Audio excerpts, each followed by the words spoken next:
सरपंच भाव में प्रतिक्रिया रखिए आपण माँ पीठ प्रथमे मु माँ प्रणाम जनाऊँगी और ओडावासी मोर भी नमस्कार। आज ये जो माँ पीठरे ये जो माँ दुआरशुणी पीठरे ये ओडिशार पर्व ये जो गणपर्व उत्कलीय पर्व बा उत्कलर परंपरा ये रज पर्व को बेसी धूमधाम रे पालन करा जाउछि। आमे जन्म पूर्व भी एठी पालन करा जाउथला एबे भी पालन करा जाउछि। एठी प्रतिवर्ष भी निश्चिंत ओडिशार बड़ बड़ अपेरा पार्टी आसी नाच प्रदर्शन करा हुए। एथिपे आमे गाँव सरपंच हिसाब से मु बहुत खुशी बहुत आनंदित एवं एठी माँकर जो अलौकिक कथा माँकर सबुबले लोकमान प्रति जो स्नेह श्रद्धा दृष्टि रही लोकों जो आशीर्वाद रही एठी लोकंर जो चाली चलनी सब ये माँ ऊपर भी निर्भर करे। एठी किछि मानसिक धारी कुले भोगी आनी माँ पाखे समर्पण करती। एठी प्रतिवर्ष ये जो दशहरार समय माँ पाखे भोग लगी हुए 16 पूजा करा जाए एवं चैत्र मास एठी पूजा करा जाए धूमधाम रे। तेणु ये माँ पर्व हूँ मुख्य पर्व एठी रज पर्व। ये उत्कलर परंपरा अनुसार एठी रज पर्व को पूरा धूमधाम रे पालन करा जाउछि। सर टिके परिचय रखिए देखो आज गोटे पवित्र रज पर्व उपलक्षे कृष्ण प्रसाद ब्लॉक आज गंभारी चारिपटा अंचल भितर आज चिलिका मझिरे माँ दुआरशुणी आज बड़ पर्व आपण सेठिकार पुओ अनेक जगार आपण अनेक तथ्य रखिंट जड़े विशिष्ट व्यक्ति हिसाब से कवि हिसाब से जड़े शिक्षाविद हिसाब से कौन रखिए आज आपण गाँ माटी जन्मभूमि माँ दुआरशुणी पीठ सीधा सर जय माँ दुआरशुणी। मुझे आपण मान बहुत खुशी आपण दुर्गम पथ जे सेवजन भय भाजिले जोगीजन माँ चिलिकार प्राचीन पीठ हूँ दुआरशुणी पीठ किंतु आपण मैंने आज आसी मो गाँ तरफ दुआरशुणी रज परिचालना कमिटी तरफ आपण स्वागत करुच्ची एवं आज यात्रा इंद्रभुवन ओडिशार गोटे नामी पार्टी ये आज जो आम 4 दिन काल रज है बर्तमान भी नाच करुँच आम अंचलवासी देखुं किंतु आपण जो गोटे गूढ़ प्रश्न कले प्रकृत में चिलिका भितर जो रास्ता घाट किसी नथिला डंगारे जीवासा करुले ये केमती जनबसति सृष्टि है एवं माँ दुआरशुणी केमती आसिले ये कथा गोटे प्रकृत में गवेषणा सापेक्ष तेणु गवेषणा सापेक्षर कथा भाई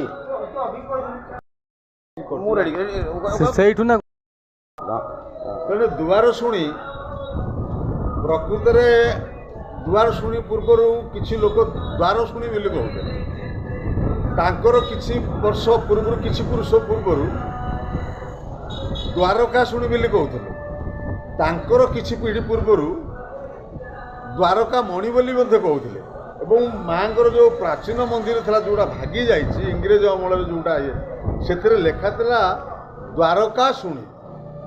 तेणु आम जदिओ कौन कथा को आम ठीक भाव गवेषक मैंने ये आखि पकई ना कंटा झंटा चिलिका दुर्गम पथ डंगारे किए केमती आसती एवं पशिले जो चिलिका मगर सांकुच कामुंदा आज पर्यंत कहीं क्या आघात कर शुणी ना माँ दुआरशुणी कहीदे मुंडिया मारिक पानी पशिले से पर्यंत किसी एपर्यंत कहीं शुणा जाए ना।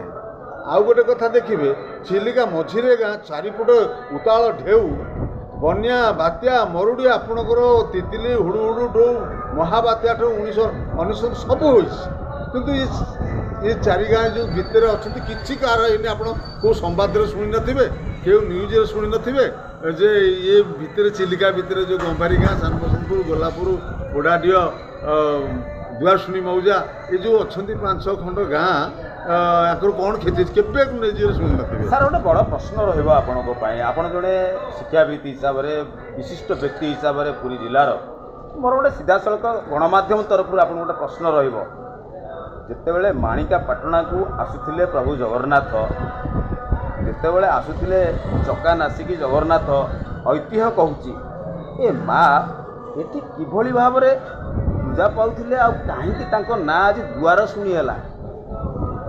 ଭଲ କଥାଟିଏ କହିଲେ। ଭଗବାନ ଜଗନ୍ନାଥଙ୍କ ସହିତ ମା ଦୁଆରଶୁଣୀର ସମ୍ପର୍କ ଅତି ନିବିଡ଼। କାରଣ ଏଠି କେବଳ ବର୍ଷା ପାଣିରେ ଚାଷ ହୁଏ। ଯେତେବେଳେ ମରୁଡ଼ି ହେଲା, କିଛି ହେଲାନି, ଆମର ଯାହା ବିପଦ ପଡ଼ିଲେ ଏଇଠି ଆସିକି ଅଧିଆ ପଡ଼ନ୍ତି, ପୂର୍ବପୁରୁଷମାନେ ଅଧିଆ ପଡ଼ନ୍ତି। ମା ଯାଇଛି ମନ୍ଦିର।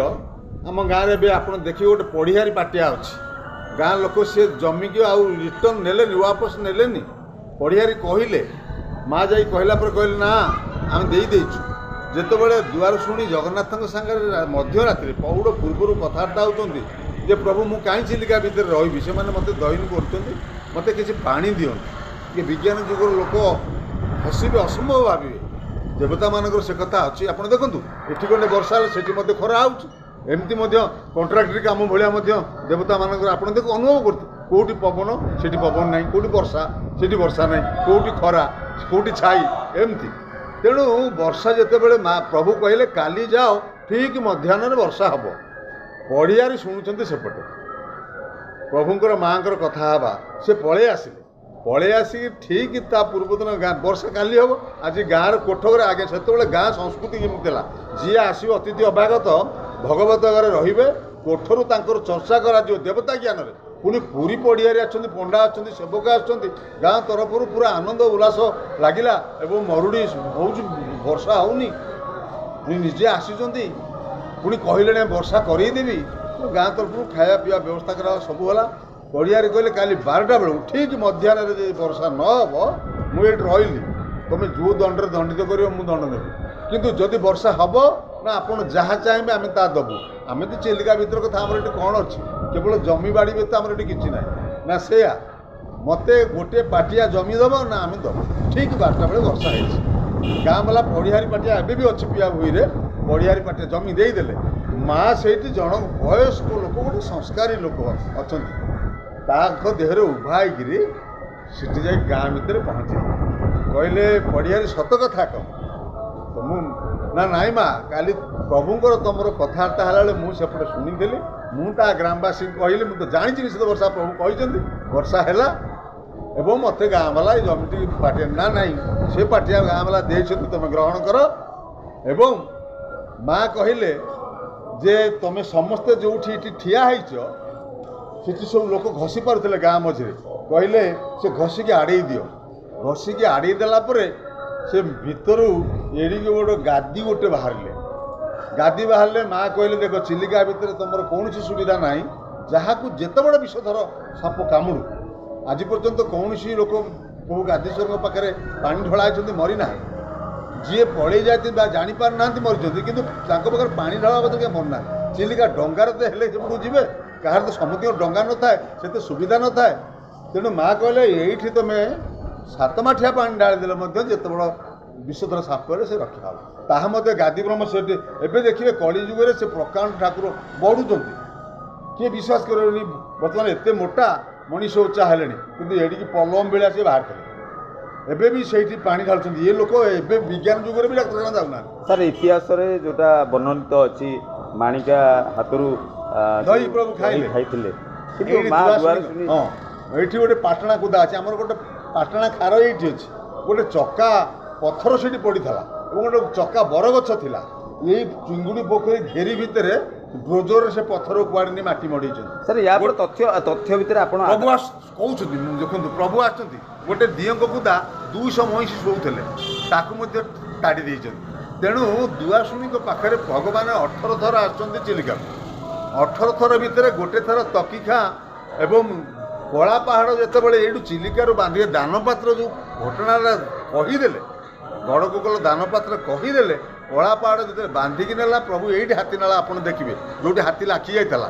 ନହେଲେ ହାତୀନାଳ ସେଠି ନାଁ ନଥିଲା। ଦହିକିଆ ପାଖରେ, ଦହିକିଆ ନାଳ ପାଖରେ ଗୋଟେ ନାଳ ଅଛି, ତା ନାଁ ହାତୀନାଳ। ଏବଂ ଦୁଆରଶୁଣୀଙ୍କୁ ଅପମାନନା କଲେ ପଦନପୁର ଚୌଧୁରୀ। 7ଟା ବୋଇତ ସମୁଦ୍ରରେ ବୁଡ଼ିଛି। ବୋଇତ ଜାହାଜ ଖୁଣ୍ଟି ବର୍ତ୍ତମାନ ଅଛି, ବୋଇତ ନାଳ ଅଛି। ପଦନପୁର ଚୌଧୁରୀ ନାହାନ୍ତି, ତା ବଂଶ ନାହାନ୍ତି, କିନ୍ତୁ ପରମା ବୈଷ୍ଣବୀ ଠାକୁରାଣୀ, ଇଏ ଦ୍ୱାରକାର ଠାକୁରାଣୀ, ଭଗବାନ କୃଷ୍ଣଙ୍କର କୁଳଦେବୀ। ଦ୍ୱାରକା ଜଳମଗ୍ନ ହେଲାବେଳେ ପ୍ରଭୁ ଆଣିକି ଶିଆଳି ଯାତ୍ରା ଶୋଇବା ପୂର୍ବରୁ ଏଇଠି ବସେଇକି ଯାଇଥିଲେ। କହିଲେ ଏଇଠି ଥାଅ, ତେମେ ଯେ ପର୍ଯ୍ୟନ୍ତ ଥିବ ଏଠି ଜଳ କଷ୍ଟ ପବନ କଷ୍ଟ ପ୍ରାକୃତିକ ବିପର୍ଯ୍ୟୟ ହେବ ନାହିଁ। ଆଜ୍ଞା ଆଜି ପର୍ଯ୍ୟନ୍ତ ଆବାହମାନ କାଳରୁ ଏଠି ଲୋକ ଅଛନ୍ତି, କୌଣସି ପ୍ରକାର ବିପତ୍ତି ନାହିଁ। ଏ ମା ଏବଂ ଜଗନ୍ନାଥ ଯେତେବେଳେ ଆସିଲେ 18 ଥରରୁ 16 ଥର ଏଇ ବାଟେ ଯାଇଛନ୍ତି। ଏଇଠି କାଙ୍କଣକୁଦ ଯାଇଛନ୍ତି, ଏଇଠି ଗୁରୁବାଇଗଡ଼କୁ ଯାଇଛନ୍ତି, ଏଇଠି ସିପିନାସିକି ଯାଇଛନ୍ତି, ଏଇଠି ଚକାନାସିକି ଯାଇଛନ୍ତି, ଏଠି ମାଲୁଦୁ ଯାଇଛନ୍ତି, ସବୁଠିକି ଯାଇଛନ୍ତି। ଏଠି ଆମର ଆଜ୍ଞା ଦିଅଁଙ୍କ କୁଦା ଅଛି ଆମ ଗାଁରେ, ଏଠି ଆମର ନବଗ୍ରହ ପଥର କୁଦା ଅଛି, ଏଠି ଶୁଳିଆ କୁଦା ଅଛି, ଏଠି ଛେଡ଼ା କୁଦା ଅଛି। ଗଜପତି କପିଳେନ୍ଦ୍ର ଦେବଙ୍କ ଘୋଡ଼ା ଯେଉଁଠି ଝୁଣ୍ଟିକି ପଡ଼ିଥିଲା, ଘୋଡ଼ା ମୁହଁ ମାଡ଼ିକି ପଡ଼ିଗଲା। ଛେଡ଼ା କହିଲେ ଆମ ଚିଲିକାର ଗୋଟେ ଶକ୍ତ ଘାସ, ସେ ଘାସ ଛିଣ୍ଡିଲାନି। ଗଜପତି ଓହ୍ଲେଇ ପଡ଼ିଲେ କପିଳେନ୍ଦ୍ର ଦେବ, କହିଲେ ଘୋଡ଼ା ମୁହଁ ମାଡ଼ିକି ପଡ଼ୁଛି, ଛେଣ୍ଡା ଛିଡ଼ୁନି, ତେଣୁ ଏଠି ଗୋଟେ ଗଡ଼ କରିବି। ତେଣୁ ଇଏ କ୍ଷତ୍ରିୟମାନେ ଆଗରୁ ଥିଲେ, କିନ୍ତୁ ଗମ୍ଭାରୀ ଗଡ଼ ନଥିଲା। ଗଜପତି କପିଳେନ୍ଦ୍ର ଦେବ 1436 ଖ୍ରୀଷ୍ଟାବ୍ଦରେ 1436 ଖ୍ରୀଷ୍ଟାବ୍ଦରେ ଗମ୍ଭାରୀ ଗଡ଼କୁ ପ୍ରତିଷ୍ଠା କଲେ ଏବଂ ମା ଦୁଆର ଶୁଣିକି ଗଡ଼ଚଣ୍ଡୀ ଭାବରେ ସ୍ୱୀକୃତି ଦେଲେ। କିନ୍ତୁ ଦୁଆର ଶୁଣି ଦ୍ୱାପର ଯୁଗରୁ ଏଠି ଅଛନ୍ତି। ଇଏ ସୃଷ୍ଟି ପରିକଳ୍ପନା ଜନବସତି ବେଳୁ ଠାକୁରାଣୀ ମା ଅଛନ୍ତି। ଏବଂ ବନ୍ୟା ବାତ୍ୟା ଦେଖନ୍ତୁ, କୁଲେଇ ଭୋଗୀ ଏବେ ବି ଦେଖନ୍ତୁ ଛୁଆ ହେଇଛନ୍ତି। ଆପଣ ଚିନ୍ତା କରିବେ, ଆଜି ଏଠି ଆମ ଗାଁରେ ନୁହଁ, ବ୍ରହ୍ମଗିରିର ନୁହଁ, କୃଷ୍ଣପ୍ରସାଦର ନୁହଁ, ଡେଲାଙ୍ଗର ନୁହଁ, ଓଡ଼ିଶାରେ ଯେତେବେଳେ ମାଆ ମାନେ ପ୍ରସୂତି ପ୍ରସବ ଯନ୍ତ୍ରଣା ପାଆନ୍ତି, ସେତେବେଳେ ଗାଇନିକ୍ ସ୍ପେଶାଲିଟି ନଥିଲେ, ଯେତେବେଳେ ନର୍ସ ନଥିଲେ, ଡାକ୍ତରଖାନା ନଥିଲେ, ଯିଏ ଯେଉଁଠି ହାତ ଉଠେଇଦେବ, ହେ ମା ଜନ୍ମ ଦୁଆର ଖୋଲିଦେଲ ମା, ପ୍ରାଣୀ ଉଦ୍ଧାର ହଉ, ଇଏ ଦୁଆର ଶୁଣି ଯାଇକି ଜନ୍ମ କରେଇ ଦିଏ ପିଲାକୁ, ମା ସୁଖ ପ୍ରସବ କରେ। କିଛି ନାହିଁ, ତୋତେ କୁଲେଇ ଭୋଗେଇ ଦେବି। ଦେଖନ୍ତୁ ଏ ଯୁଗରେ ହେଠି କୁଲେଇ ଭୋଗେଇ ଥୁଆ ହେଇଛନ୍ତି। ସେ ଭକ୍ତଟିଏ ଖାଲି ମୋ ପ୍ରାଣୀ ଉଦ୍ଧାର ହେଇଯାଉ କହିଲେ ତା ନା, ମାଆର କ୍ଷତି ହେବନି, ଛୁଆର କିଛି କ୍ଷତି ହେବନି। ଏ ବିଜ୍ଞାନ ଯୁଗରେ ଏକଥା ଏ ବାର୍ତ୍ତା ବି ଯାଉ। ଏବେ ବି କୋଲେଇ ଭୋଗେଇରେ ସନ୍ତୁଷ୍ଟ ହୁଅନ୍ତି। ଭକ୍ତମାନେ କହନ୍ତି, କହ କଣ୍ଡକ୍ଟର ଭାଇ ଦହି ଖିଆ କେଉଁଟାଇ, ଦିଶୁଛି ମନ୍ଦିର ପରା ମୋ ମାର, ଦୟାମୟୀ ମା ମୋର କରୁଣାର ଅବତାର, ଜଗି ବସି ଅଛି ଚିଲିକାର ଦୁଆର। ଏ ଚିଲିକାର ବାଟ ଏ ମୁହାଣ ଯାହାକୁ କହନ୍ତି, ୟା ପରେ ସମୁଦ୍ରର ମୁହାଣ, ଇଏ ସମୁଦ୍ର ମୁହାଣ ଚିଲିକା ମୁହାଣକୁ ମା ଜଗିକି ଅଛନ୍ତି। ଏବଂ ଦ୍ୱାର ଦ୍ୱାର ବୁଲିକି ଦୁଃଖ ଶୁଣେ ବୋଲି ତା ନାଁ ଦୁଆର ଶୁଣି, ଏବଂ ଚିଲିକା ସମୁଦ୍ର ଦ୍ୱାର ଜଗିଛି ବୋଲି ତା ନାଁ ଦୁଆର ଶୁଣି, ଦ୍ୱାରକାର ମଣି ହେଇଥିବାରୁ ତା ନାଁ ଦୁଆର ଶୁଣି, ଦ୍ୱାରକାର ଶୁଣି ହେଇଥିବାରୁ ତା ନାଁ ଦୁଆର ଶୁଣି। ତେଣୁ ଇଏ 6 ଖଣ୍ଡ ଗାଁ, ଇଏ ଅଞ୍ଚଳବାସୀ ମାଆଙ୍କର ଆଶ୍ରିତ। ଏବଂ ଇଏ ଯେଉଁ ପର୍ବ, ଇଏ ରଜ ପର୍ବ ଆବାହମାନ କାଳରୁ କେହି କେବେ କହିଦେବେନି କେଉଁ ପରମ୍ପରାରୁ ଖଞ୍ଜା ହେଇଛନ୍ତି, ଆଜି ପର୍ଯ୍ୟନ୍ତ ଚାଲିଛନ୍ତି। ଆପଣ ଦେଖି ରମେଶ ବାବୁ କହୁଥିଲେ, ଚିତ୍ତ ବାବୁ କହୁଥିଲେ, ଆସନ୍ତାକାଲି ପାଇକ ପୁଅ ଏଠି ପାଇକ ଖଣ୍ଡା ତଲୁଆର ଅନୁକୂଳ କରିବ, ବାଜା ରୋଷଣୀ ଏ ଜାଗା ପ୍ରକମ୍ପିତ ହେବ। ଏଠି ସବୁ କଥା ଅଛି। ତେଣୁ ପରମ ବୈଷ୍ଣବୀ ମା ଇଏ ଆଇଁଷ ଖାଏ, ବାର ମଣିଷ ଯେଉଁଦିନ ଖାଏ, ଗୁରୁବାର ଖାଇବନି, ଏକାଦଶୀରେ ଖାଇବନି, କିନ୍ତୁ ମାଂସ ଏଠି ନାହିଁ, ପଶୁ ବଳି ଏଠି ନାହିଁ। ପରମା ବୈଷ୍ଣବୀ ଦୁଆଶୁଣୀଙ୍କ ସାଙ୍ଗରେ ଜଗନ୍ନାଥଙ୍କର ପରମ୍ପରା ଅନୁସାରେ ସମ୍ପର୍କ ଅଛି। ପ୍ରଭୁ ଦୁଆଶୁଣୀର ଏ ଯେଉଁ ପାଟଣା କୁଦାର ଚକା ବରଗଛ ତଳେ ବସିଥିଲେ 16 ଥର ପ୍ରଭୁ ମୋର ଏଇ ମାଆଙ୍କ ମନ୍ଦିରରେ ଅବସ୍ଥାନ କରିଛନ୍ତି। ମାଆଙ୍କ ପ୍ରଭୁଙ୍କର ସମସ୍ତ ଦାୟିତ୍ୱ ନେଇଛନ୍ତି। ଏବଂ ଯେଉଁ ଦୁର୍ଗା ମାଧବ ତତ୍ତ୍ୱ, ମା ଦୁର୍ଗାଙ୍କ ପାଖରେ ମାଧବଙ୍କର ମିଳନ ହେଇଛନ୍ତି। ବିଶିଷ୍ଟ ତତ୍ତ୍ୱବିତ୍ମାନେ, ମୁଁ ସିଧାସଳଖ ଛୋଟିଆ ପ୍ରଶ୍ନଟେ ରଖିବି, ଉତ୍ତର ରଖିବେ। ତତ୍ତ୍ୱବିତ୍ମାନେ ଯେଉଁମାନେ ବୈଜ୍ଞାନିକ ଠାରୁ ଆରମ୍ଭ କରି ଯେଉଁମାନେ ଗବେଷକମାନେ ଆଜି ବି ସୁଦ୍ଧା ଓଡ଼ିଶାରେ ଉଜ୍ଜୀବିତ ଅଛନ୍ତି, ଏ ଯେଉଁ ତଥ୍ୟ ପ୍ରକାଶ ପାଇଲାଣି, ରାଜ୍ୟ ସରକାର ଏହା ଉପରେ ଗୁରୁତ୍ୱ ଦେଲେଣି ଯେ ନା ମା ଦୁଆର ଶୁଣି ଗୋଟେ ପୀଠ ଅଛି, ସେଠି କ'ଣ ରହିଛି ସେ କିମ୍ବଦନ୍ତୀ? କିଛି ନାହିଁ। ଆପଣ ଦେଖନ୍ତୁ, ଗୋଟେ ଚିଲିକା ଭିତର ପ୍ରାଚୀନ ଶକ୍ତିପୀଠ ମାଆଙ୍କର, ଚର୍ଚ୍ଚିକାଙ୍କର ଏଠି ଗୁରୁବାଇଠି ଏବେ ଯେଉଁ ରଜ ହେଉଛନ୍ତି, ମା କାଳିଜାଇ ଅଛନ୍ତି। ଏବଂ ମା ଦୁଆର ଶୁଣି କାଳିଜାଇ, ତ ମା କାଳି ଯାଇ ଯେତେବେଳେ ଆସୁଥିଲେ ପାରିପଦୁଗଡ଼କୁ ବିବାହ କରିବା ପାଇଁ, ବାପା ବିବାହ ଠିକ୍ କରିଦେଲେ। ମା କାନ୍ଦିକି କହିଛି ବାପାଙ୍କୁ, ବର ବୋଲି ଯାର ଧରା ଆଇଲା ହାତ, କିତାର ଦେଖିଲ ସିରି, ରୂପଗୁଣ ଆଉ ବିଭବ ବାପାଏ, ତିନିକୁ ବଳି। ଗୋଟେ ଜୋଇଁ ବାଛିବା କଲେ ରୂପ ଥିବା ଦରକାର, ଗୁଣ ଥିବା ଦରକାର, ଧନ ଥିବା ଦରକାର, କିଛି ନାହିଁ। ଆପଣ ବାଣପୁରରୁ ପାରିକୁଦୁଗଡ଼ ଭିତରେ, ଚିଲିକା ଭିତରେ ମୋତେ ନେଇ ଅନ୍ତୁଡ଼ି ସାରେ ନ ମାରିଲେ କାହିଁକି? ତେଣୁ ମା ଅନ୍ତର୍ଧ୍ୟାନ ହେଲେ, କାଳିଜାଇ ରୂପରେ ପ୍ରତୀୟମାନ ହେଲେ। ଏବେ ବି ସମସ୍ତେ କହୁଛନ୍ତି ମାଆଙ୍କର ସେ କ୍ରନ୍ଦନ ରୋଳ ଶୁଭୁଛି। ତେଣୁ ଚିଲିକାର ପ୍ରାଚୀନ ପୀଠ ସମସ୍ତଙ୍କ ଆଗରୁ ଦୁଆଶୁଣୀ ଅଛନ୍ତି। ଦୁଆଶୁଣୀ ଏକ ପ୍ରାଚୀନ ପୀଠ। ଏ ରଜ ପରମ୍ପରା ମତ୍ସ୍ୟଜୀବୀ ଅଣମତ୍ସ୍ୟଜୀବୀ କରିଥିଲେ। ଏଠି ଡଙ୍ଗାରେ ଜାଗା ହୁଏନି, ଆଜି ସିନା ଘେରିଗୁରା ହେଇଗଲା, ଡଙ୍ଗା ଏଠି ପୂର୍ଣ୍ଣ ହେବ। ବାଣ ମତ୍ସ୍ୟଜୀବୀମାନେ ନଈରି, ବଉଳାବନ୍ଧ, ପାଣି ବାଟ, ପାଣି ଦୁଆର, ସୋରଳ, ସୁମାଣ୍ଡି, କେଶପୁର, ଏମିତି କଉଡ଼ଖୁଣି, ଜାଗୁଳି ପଦର ପର୍ଯ୍ୟନ୍ତ ମତ୍ସ୍ୟଜୀବୀମାନେ ଆଉ ଆମର ଯେତେ ଅଣମତ୍ସ୍ୟଜୀବୀ ଆମର ଯେତେ ସେଥିରେ ଖଣ୍ଡାୟତ ଯିବେ, କ୍ଷତ୍ରିୟ ଯିବେ, କରଣ ଯିବେ, ଭୋଇ ଯିବେ, ଯେତେ ଆମେ ଅନ୍ୟ ସମ୍ପ୍ରଦାୟ ଅଛୁ ଆମେ ଅଣମତ୍ସ୍ୟଜୀବୀରେ ଯାଉଛୁ, କିନ୍ତୁ ଚିଲିକା ନିର୍ଭର କରି ଚଳୁଛୁ। ଏଠି ବହୁତ ଦ୍ୱନ୍ଦ୍ୱ ହେଇଛି, ଯେ ମା କୃପାରୁ ସମସ୍ତେ ମିଳିମିଶିକି ଚଳୁଛନ୍ତି। ଇଏ ପରମ୍ପରା ଧୀରେ ଧୀରେ ମତ୍ସ୍ୟଜୀବୀମାନେ ସବୁ ଦୂରେଇ ଯାଇଛନ୍ତି, ତଥାପି ସେ ବିଧି ରଖିଛନ୍ତି। ପାଣି ବାଟ, ପାଣି ଦୁଆର, ନଈରି, ବଉଳାବନ୍ଧ, ଆମର ବରୁଣକୁଦା। ବରୁଣକୁଦା ଆପଣ ଦେଖିବେ, ବରୁଣକୁଦା କହିଲେ ବରୁଣ ହେଉଛନ୍ତି ନିଜେ ମହୋଦଧି ଏବଂ ଚିଲିକା ହେଉଛନ୍ତି ମହୋଦଧିଙ୍କର ଦ୍ୱିତୀୟ ଝିଅ। ଯେତେବେଳେ ସମୁଦ୍ର ମନ୍ଥନ ହେଲା, ଲକ୍ଷ୍ମୀ ସାଆନ୍ତାଣୀ ବାହାରିଲେ, ତାଙ୍କୁ ଜଗନ୍ନାଥ ନେଇଗଲେ। ଆପଣ ଦୁଆର ଶୁଣିକି ଚିଲିକା ଝିଅ ବୋଲି, ଚିଲିକାର ଝିଅ ବୋଲି ଅନୁଭବ କରୁଛନ୍ତି? ହଁ ହଁ, ସେ କାଚ ଶବ୍ଦ ଶୁଭେ ଏବଂ ଯେତେବେଳେ ବନ୍ୟା ବାତ୍ୟା ହୁଏ ଲୋକମାନେ ଦେଖନ୍ତି ସେ ଦଳ ଦେହରେ ସିନ୍ଦୁର ଲାଗିଥିବ, କିଛି ବି ପାଣି ଆମେ ବି ଦେଖିଛୁ, ଉଠୁଥିବ ପାହାଡ଼ ଆକାର, ମାଡ଼ ହେଉଥିବ ବନ୍ଧରୁ ରିଟର୍ଣ୍ଣ କରୁଥିବ, ଡେଉନଥିବ। ମନ୍ଦିର ପାହାଚ ପର୍ଯ୍ୟନ୍ତ ପାଣି କେବେ ଆସୁନି। ତେଣୁ ଚିଲିକା ପୁଅ ଦେଖନ୍ତୁ ଆଜ୍ଞା, ଢେଉ ଚିଲିକାର ଫେଣ ଲାଗୁଛି ଏଠି ମାଆଙ୍କ ମନ୍ଦିର ପାହାଚ ପାଖରେ। କିନ୍ତୁ ପ୍ରାକୃତିକ ବିପର୍ଯ୍ୟୟରୁ ରକ୍ଷା କରିଛି ମା। ଏମିତି ଶକ୍ତିପୀଠ ସରକାରଙ୍କର ଆଖି ନାହିଁ। ଆପଣ ଗୋଟେ ଭଲ କଥା ମନେ ପକାଇଲେ, ମୁଁ ସେ କଥା ବି କହୁନଥିଲି, କାରଣ କେହି ତ ପଚାରୁନାହାନ୍ତି। କିନ୍ତୁ ଏଡ଼େ ବଡ଼ ପ୍ରାଚୀନ ପୀଠକୁ ପର୍ଯ୍ୟଟନ ସ୍ଥଳୀର ମାନ୍ୟତା ଦେବା କଥା, କିନ୍ତୁ ତାହା ନାହିଁ। ଚିଲିକା ସୌନ୍ଦର୍ଯ୍ୟକରଣ ହେଉଛି। ଆଜି ପର୍ଯ୍ୟଟକମାନେ ଯଦି ଏ ବାଟେ ଆସନ୍ତେ ସେ କେତେ ଉପକାର। ଆଉ ଗୋଟେ କଥା କହିବି ଆଜ୍ଞା, ଦିନେ ଗାନ୍ଧୀ ମହାତ୍ମାଙ୍କ ଅମଳର ଜଣେ ସ୍ୱାଧୀନତା ସଂଗ୍ରାମୀ ବୁଢ଼ା ସମାଜରେ ଲେଖିଥିଲେ, ମୁଁ ସେ ପେପର ରଖିଛି। ସେ ଲେଖିଥିଲେ ସେପଟେ 3-4 ଖଣ୍ଡ ଗାଁ ରହିଯାଉଛି, ସେପଟେ ବ୍ରିଜ୍ଟା ହଉ, ମନା ନାହିଁ, ଆପଣ ତ ବାଇପାସ୍ ଦରକାର ହେଉଛି। ସେ ସେତେବେଳେ ଲେଖିଥିଲେ ଯଦି ସରକାର ଗୁରୁବାଇ ଠାରୁ ଟୁଆ ପର୍ଯ୍ୟନ୍ତ, ଗମାରି ପର୍ଯ୍ୟନ୍ତ ବ୍ରିଜ୍ଟା ଲଗେଇଦେବେ, ଢିପ ପଡ଼ିବ, ବେଶୀ ଖର୍ଚ୍ଚ ହେବନି, ବ୍ରହ୍ମପୁରକୁ ପୁରୀ କନେକ୍ସନ୍ ହେଇଯିବ। ଏପଟେ ସେପଟେ ଆମର ରତାମାଟି ଠେଇ, ଆମର ଡଲଫିନ୍ ଠେଇ ବା ସାତପଡ଼ା ଠେଇ ସରକାର ମଞ୍ଜୁର କରିଦେଲେ। କିନ୍ତୁ ଆଜି ଆପଣଙ୍କ ମାଧ୍ୟମରେ ଗୋଟେ ଭଲ କଥା କହୁଛି, ଯଦି କେତେବେଳେ ବାଇପାସ୍ କରନ୍ତି ଏତେ ଖର୍ଚ୍ଚ ପଡ଼ିବନି, ଏତେ କଷ୍ଟ ପଡ଼ିବନି, ଏତେ କାଦୁଅ ନାହିଁ, କୁଦାକୁ କୁଦା ଜଏଣ୍ଟ କରିଦେବେ, ଗୋଟେ ଯୋଡ଼ିଏ କିଲୋମିଟରରେ କି 1.5 କିଲୋମିଟରରେ ଗୁରୁବାଇରୁ ଟୁଆ ଯୋଡ଼ି ହେଇଯିବ। ଆପଣ ଦେଖି ଯେତେବେଳେ କେଉଁଠି ସ୍କୁଲ ନଥିଲା, ରାଣୀ ପୋଖରୀଠାରେ ଗୋଟିଏ ସ୍କୁଲ ଥିଲା ଇଂରେଜ ଅମଳରେ, ଯେତେ ଷ୍ଟୁଡେଣ୍ଟ ଆପଣ ବଡ଼ ବଡ଼ ଚାକିରିଆ ଦେଖିବେ, ଆଇଏସ୍ର ନିରଞ୍ଜନ ଜାଲିଙ୍କ ପର୍ଯ୍ୟନ୍ତ ସବୁ ଏଇ ଗମ୍ଭାରୀରେ ସେତେବେଳେ ସ୍କୁଲ ଥିଲା, କେଉଁଠି ନଥିଲା। ଆପଣ ଦେଖନ୍ତୁ, ସେଠି ରାଣୀ ପୋଖରୀ ଅଛି, ସେଠି ସିଙ୍ଗି ପୋଖରୀ ଅଛି, ସେଠି ହତା ଅଛି। ଗବେଷକମାନେ ହାତୀପଡ଼ା ଖୋଜୁଛନ୍ତି, ହାତୀପଡ଼ା କାଳକ୍ରମେ ହତା ହେଇଯାଇଛି। ଗୋପଟା 56ପଟା ଖୋଜୁଛନ୍ତି, ଗୋପାଲି ଛପାଲି ଗାଁ।